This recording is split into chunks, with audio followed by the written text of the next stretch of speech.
passengers, this is your captain speaking. I'd like to welcome you on MDT Air Flight 54000, the only Dreamliner where everyone flies first class. We will be cruising at an altitude of 33,000 feet at an airspeed of 700 kilometers per hour. The weather looks good, the sky is clear, it is sunny with a high of 25 degrees, so we expect to land on schedule. On our descent, you will have a great view of the city, so sit back, relax, and enjoy your flight on this Dreamliner. Halosh. Mavuno downtown is the place where real people with real issues meet a real God. And one of the things that we like to do is to give people with real issues an opportunity to stand on stage. Did you like those people who left here? Those two guys were here. They have issues, but we love them. So is the person seated before you today. I'm excited to be hanging out with you all today. And I want to let you know that the decision to be here, that decision you made this morning to be here is an investment. When I think about investments, I remember the stories that the late Wahome Mutai used to pen in the Sunday Nation. You remember those stories, those of you who are old enough? And in those stories, he fondly referred to his daughter as investment. In the Kenyan context where dowry payment is an event, an important event, daughters are investments.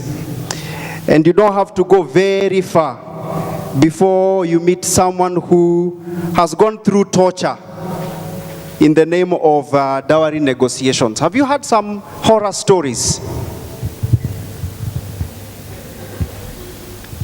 Have you heard some torture stories? Someone went to pay dowry or negotiate to get themselves a spouse. And yes, they got a spouse, but they also came with annoyance. Why don't you share with someone seated next to you some horror stories that you have heard about dowry payment?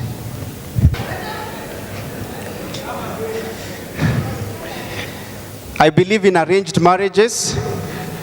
Father Abraham had many sons. I am one of them, and Abraham arranged for his son's marriage. Therefore, I'm going to arrange for my own. That is why when I'm in the creche, I like to check out parents of baby girls.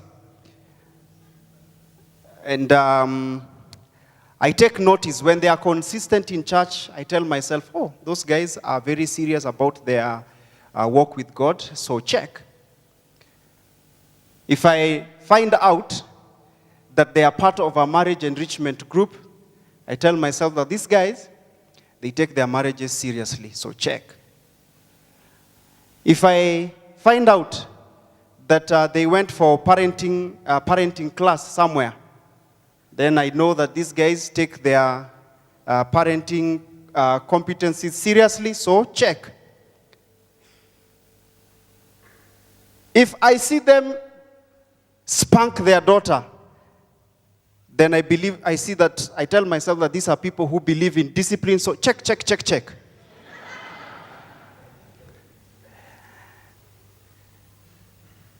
If I see that they can have chemistry with my wife, then I know that is the signal to take the next step. So check, check, check, check, check, check, check.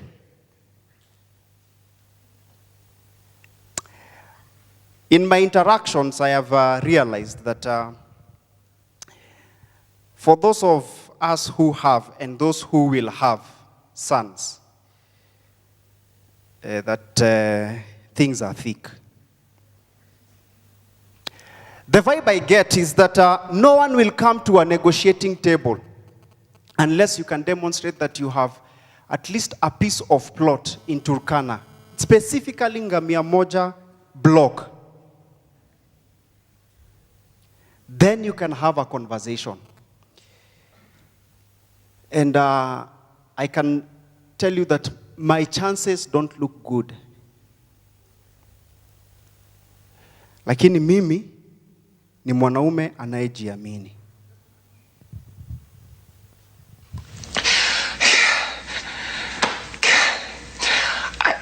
I like you, Mary. I like you a lot. I want to ask you a question, straight out, flat out, and I want you to give me the honest answer. What do you think the chances are of a guy like you and a girl like me ending up together? Well, Lloyd, that's difficult to say. We really don't... Hit me with it. Just give it to me straight. I came a long way just to see you, Mary. Just, least you can do is level with me. What are my chances? Not good.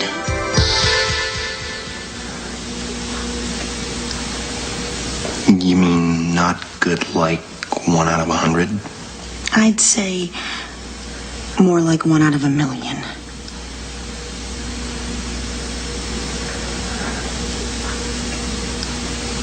So you're telling me there's a chance? Even if your chances are 1 in a billion, take it, go for it. What were the chances of you being born? Do you know for you to be here, 1 sperm outswam billions of sperms?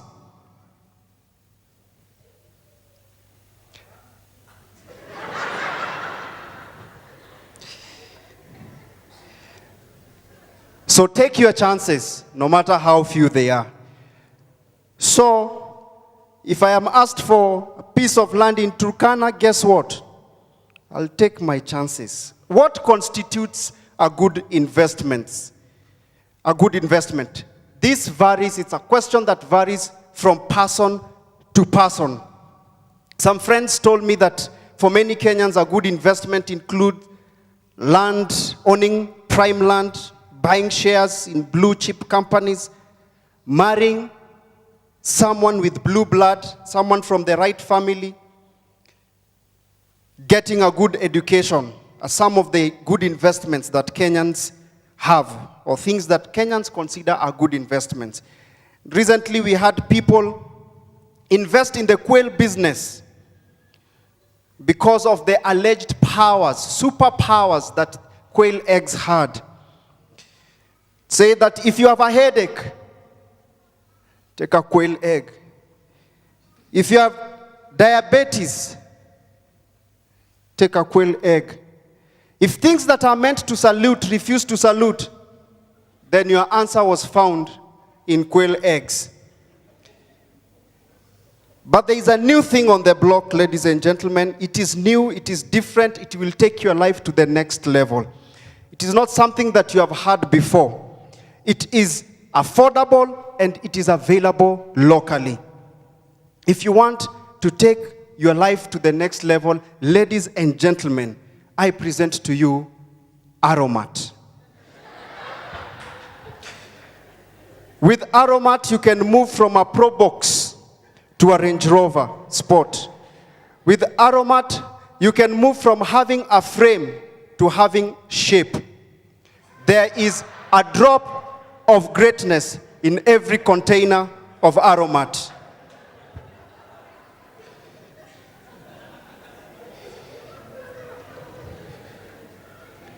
So I will urge you that you consider Aromat as one of your good investments. Jesus had a lot to say about investment. Some people indicate that 2/3 of his sermons were about investments.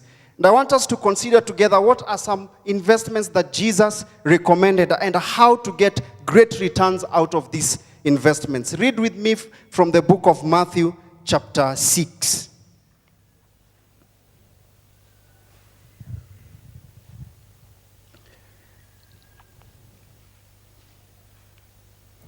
The Bible says from verse 1 that be careful not to practice your righteousness in front of others to be seen by them. If you do, you will have no reward from your Father in heaven. So when you give to the needy, do not announce it with trumpets, as the hypocrites do in the synagogues and on the streets, to be honored by others. Truly, I tell you, they have received their reward in full. But when you give to the needy, do not let your left hand know what your right hand is doing, so that your giving may be in secret. Then your Father who sees what is done in secret will reward you.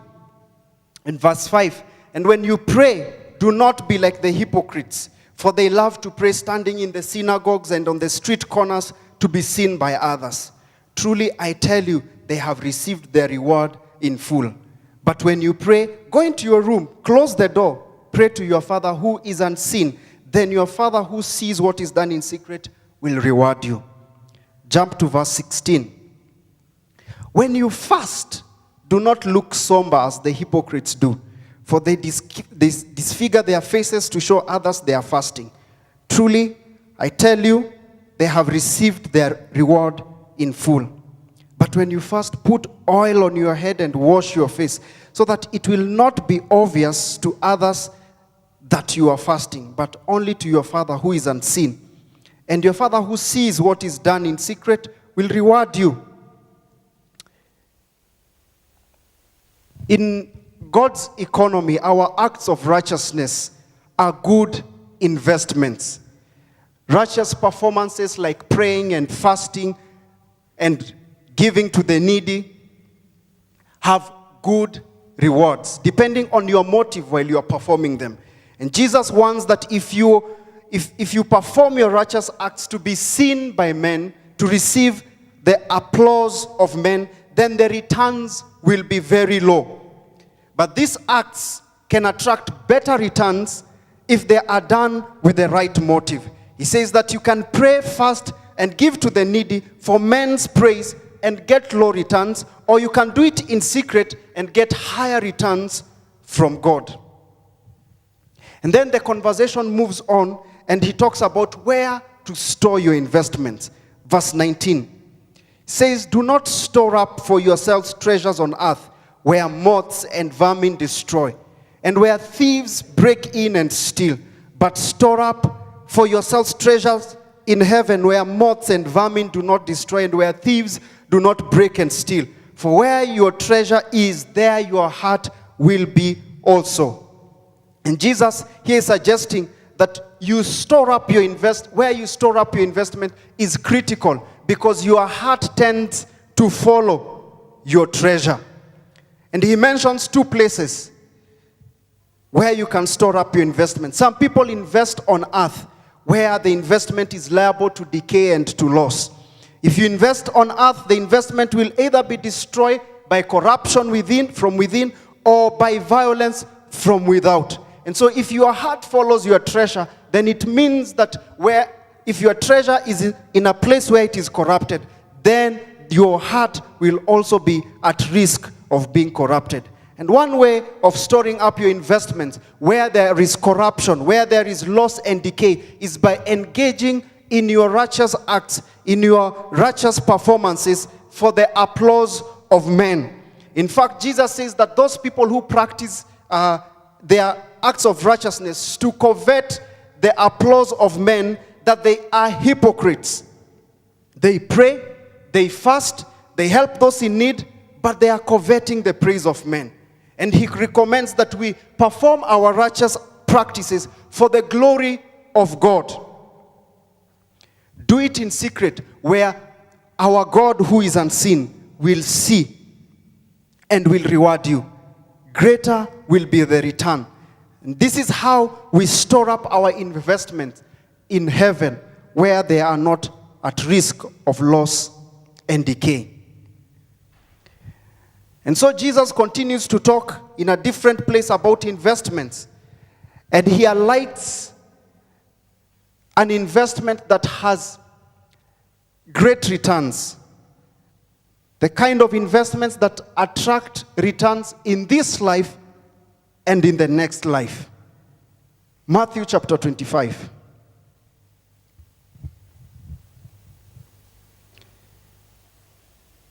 From verse 31, it says that when the Son of Man comes in his glory, and all the angels with him, he will sit on his glorious throne. All the nations will be gathered before him, and he will separate the people one from another as a shepherd separates the sheep from the goats. He will put the shepherd on his right, the sheep on his right, and the goats on his left. Then the king will say to those on his right, "Come, you who are blessed by my Father, take your inheritance, the kingdom prepared for you since the creation of the world. For I was hungry, and you gave me something to eat. I was thirsty, and you gave me something to drink. I was a stranger, and you invited me in. I needed clothes, and you clothed me. I was sick, and you looked after me. I was in prison, and you came to visit me." Then the righteous will answer him, "Lord, when did we see you hungry and feed you, or thirsty and give you something to drink? When did we see you a stranger and invite you in, or needing clothes and clothe you? When did we see you sick or in prison and go to visit you?" The king will reply, "Truly I tell you, whatever you did for one of the least of these brothers and sisters of mine, you did for me." And in that manner, Jesus elevated investing in people. Helping those in need is a unique investment. And helping out the needy is not limited to material or monetary support. It is an investment that catches the attention of God. This is because people are God's number one resource. God loves people more than anything. The sole purpose of creating the universe was so that people would live in it. People are the only thing in God's creation that will make God lose his mind, that will make God go mad. 1 Corinthians chapter 1 and verse 18 says that the cross is foolishness to those who are perishing. Because when you think about it, it baffles the mind to imagine that God will strip himself of his glory and die a criminal's death just to connect with people.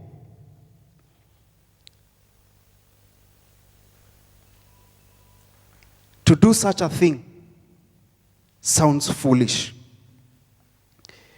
So God is crazy about you and about me. And therefore, when you help out someone, when you invest in people, when you find someone in need and you help them, you invest in them, God takes note of it. Let us analyze the returns on this investment. Verse 34 says, "Then the king will say to those on his right, 'Come, you who are blessed by my Father, take your inheritance, the kingdom prepared for you since the creation of the world.'" The first return on this investment is communion. Those who help in need, Jesus tells them, "Come." He invites them. He welcomes them. He invites them into his space so that they can have communion. They can interact. They can have fellowship. The second return is that there is enablement. Apart from the reward of communion, he also pronounces a blessing over these people. He calls them blessed of my Father. If you are blessed so much that it is written on the Bible, then you are blessed indeed. It doesn't matter how many shillings you have in your pocket. I like what someone defined blessing as. He said that to be blessed is to be empowered to prosper. It is to be given enablement, the ability to progress, to move forward. So there is the return of communion, there is the return of enablement, and the third thing is that there is return of sonship. They are imputed with sonship. They are qualified to receive an inheritance.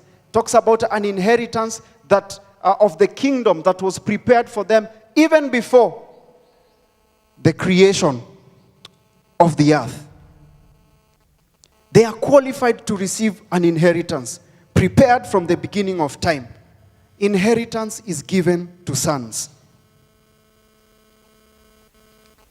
But my highlight in this story is the response of those people who are receiving these returns. Those people who made this investment, those people who Jesus was commending for investing in people, they did that without coveting man's applause. They did not do it with strings attached. They did not do it so that they can be noticed by men. Otherwise, they wouldn't be asking the question in verse 37.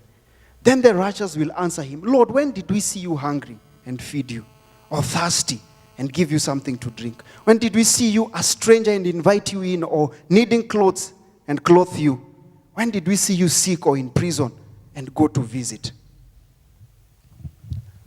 God is recommending that we invest in people to help those in need, and to do so with no strings attached. Simply help. Invest in people, because people bear the image of God. Yesterday I had a privilege of hanging out with some investors. And from them I got to hear some very interesting stories. One of them is Mike. Mike bought 3 sacks of charcoal, and because he's an entrepreneur, I thought that he's going into charcoal business. So I asked him whether that was his plan, and he said that he is not. Actually, he was buying this so that he can hook up someone who has a family but didn't have a source of income. So he was setting this family up with a source of income, with no strings attached. The other one was Screech. Screech told me that he met a street boy who has been unwell, and they have interacted, and he has befriended this street boy, and he wants to get him a wheelchair and set him up a sweets business so that this street boy can stop begging. These 2 gentlemen are investing in people. As they help them out, they are actually getting individuals and families out of poverty. Maybe you don't have the capacity to get people out of poverty. But I know that each one of us is able to help someone find a space where they can connect with God. A space where life transformation happens. When you help someone connect with a real God, you are investing in their lives. You are touching lives. You are touching many lives. Let me put it into perspective. How many of us, your relationship with Mavuno downtown started when you were in campus?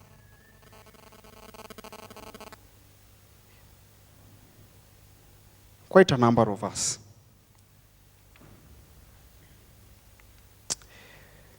Imagine meeting a college student from University of Nairobi, and you manage to convince them to come to Mavuno downtown on a Sunday for service. And they happen to do mizizi. In the process of doing mizizi, this student gives his life to Christ. His life is changed. And because of that, he stops the life of partying and promiscuity. After graduation, this student will not add onto the statistics of people who practice corruption in the corporate or business world. When he gets married, he will not shack up with his girlfriend in some SQ. He will come and do ndoa together with the fiancé. they'll get married. And there will be higher chances that that marriage will last. When they are ready to get children, they will not assume that they know. They will find a place where they can improve their parenting competencies. Imagine the environment where their kids will grow in. Their kids will grow up to know and to fear God. And when these children are ready to get married, they will not shack up in some SQ. And the children of their children will be brought up in a God-fearing environment. And generation after generation, not counting the brothers and the sisters, the friends who will be changed because of the change they have seen in this student's life. One person, many generations, but it all started because someone on a Thursday evening went for campus strength and talked to a university student and invested in them.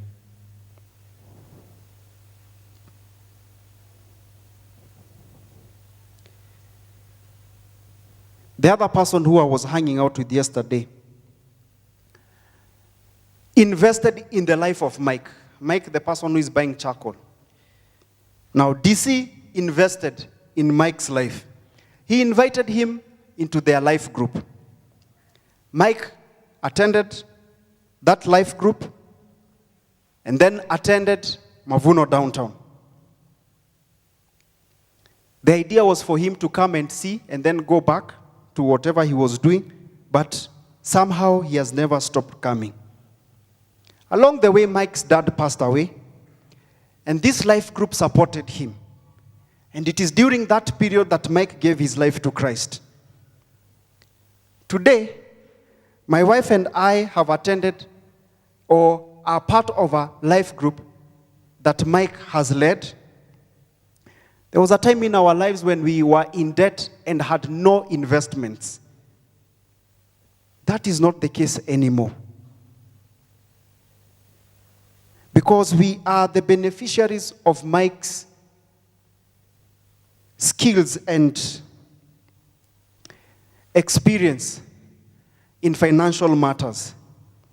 We are not the only beneficiaries of this talent. There are many of us who have received financial advice from Mike. And what I like about Mike is that when he knows that there is a good deal somewhere, he will not keep it to himself so that he can go get rich before the rest of us. When he finds out, he tells us. Anyone who wants to join, joins. Because DC invested in Mike, we at Mavuno Downtown are blessed. Tell me what reward beats that.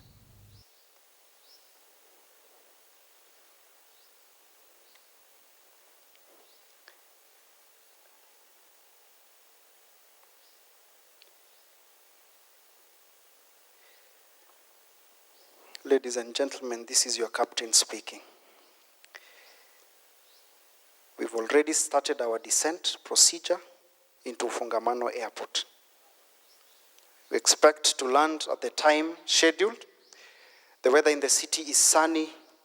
The temperature is good. After we land, we want to wish you a pleasant stay and hope to see you again very soon. On behalf of all our crew, we want to thank you for choosing MDT Air this weekend.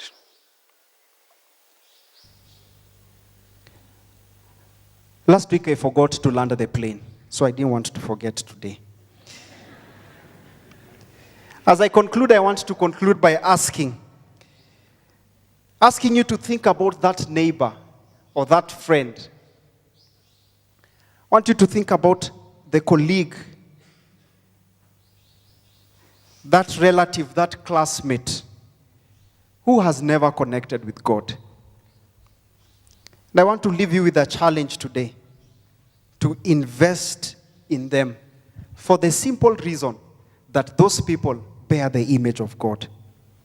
God has presented you with an investment opportunity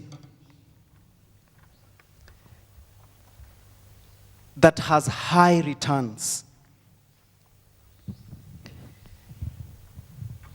He has put that person near you so that you can invest in them. An investment with high returns. Take that step. Make the investment. Invite them into a space where they will connect with God.